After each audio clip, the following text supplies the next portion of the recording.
little girl comes back, you know? I mean, only now you have your own apartment, you can reach the light switch, you have and I think it's part of the reason that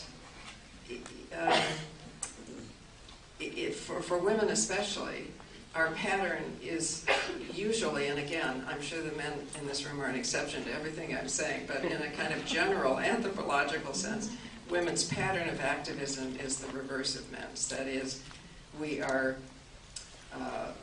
conservative when we're young, that is in our teens and 20s, because we're trying to conform, you know, all of that.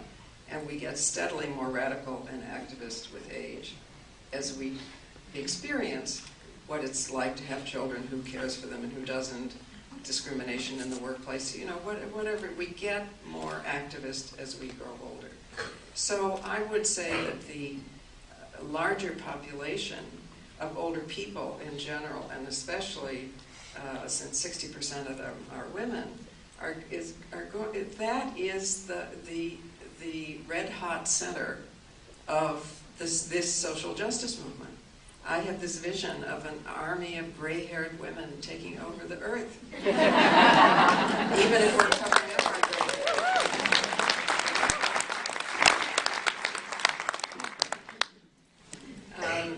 And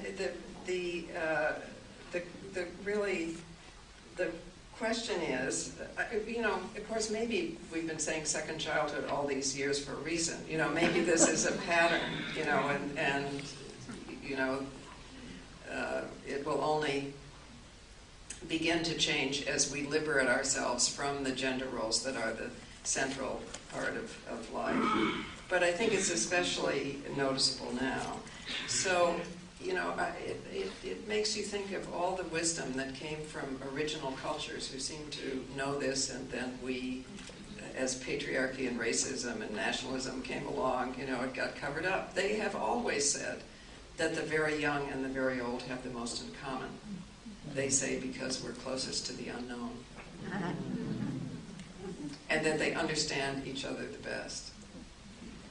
So I hope that those of us in this room can think of our both individual and group ways to establish equal partnership, mutual learning relationships between older people and younger people. And we can do that in simple ways. You know, every time those of us who are older are going to an event which is too expensive or closed, or it's a board meeting, or it's a particular kind of special, whatever it is, it's unlikely to be open to young people. Just take one young person with you. Just one, every time. And it will make a difference, and you will have a relationship. And the young people who are here as students do the same. Every time you're going to a concert, or you're occupying Wall Street. And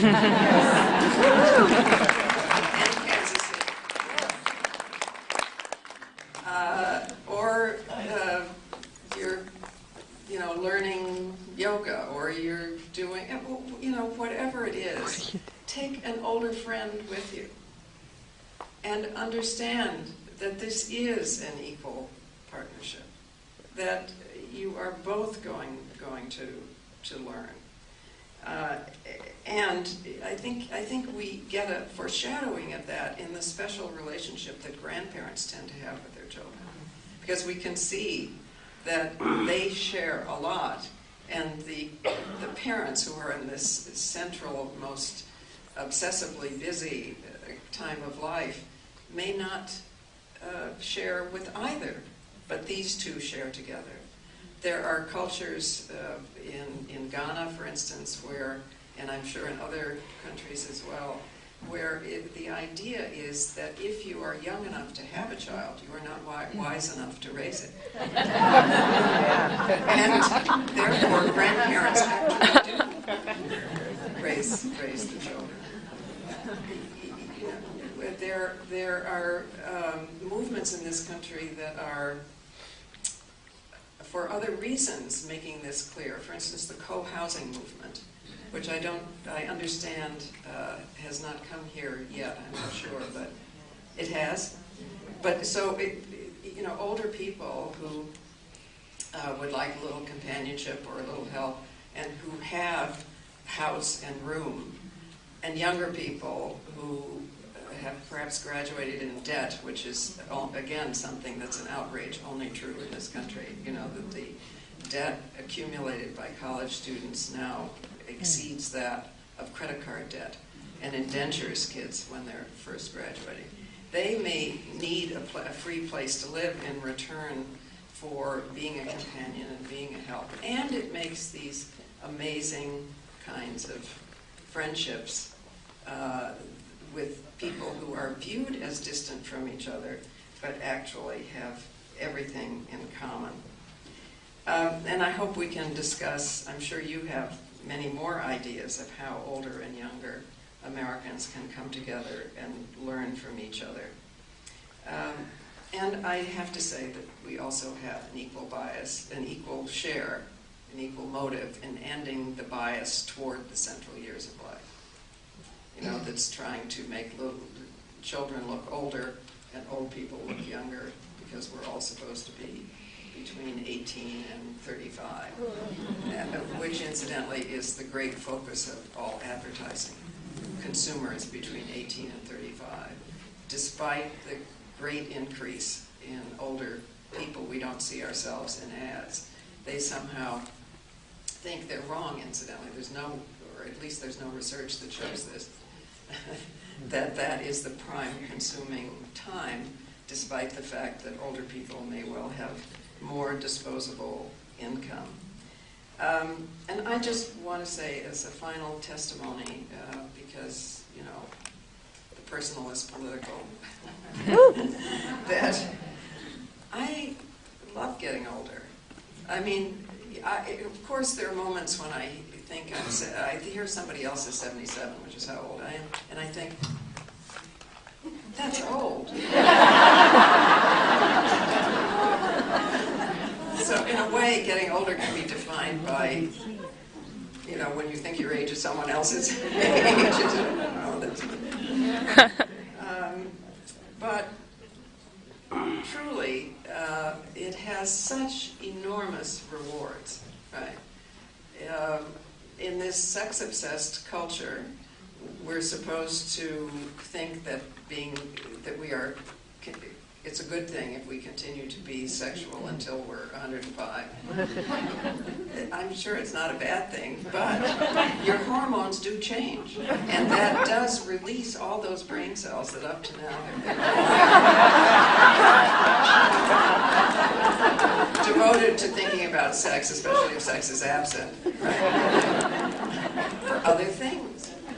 I look at young lovers I see in the street and I think, oh, isn't that nice? I wouldn't go through that.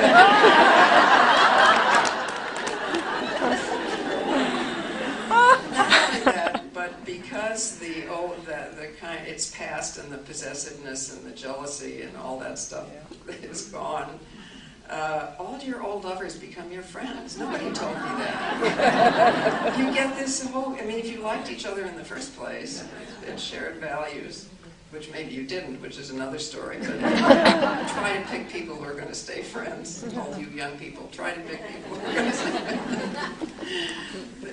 But if you didn't, there they are. You know, you shared something, you care about each other, you'll help each other no matter what. And it's very difficult to get this out of the culture.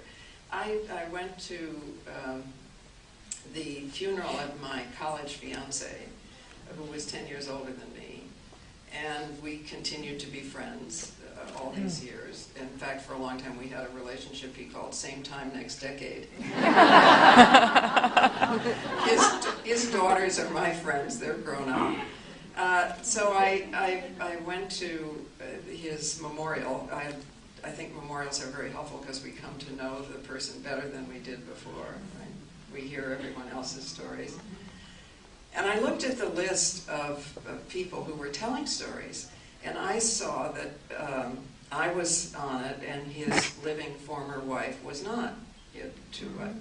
So I said to the daughters, don't you feel a little weird that I'm speaking and Chris is not? They said, well, ask her. So I said, Chris, don't you think it's a little weird that I'm... She said, no. She said, I would be angry and inappropriate. You weren't married to him, you'll be fine.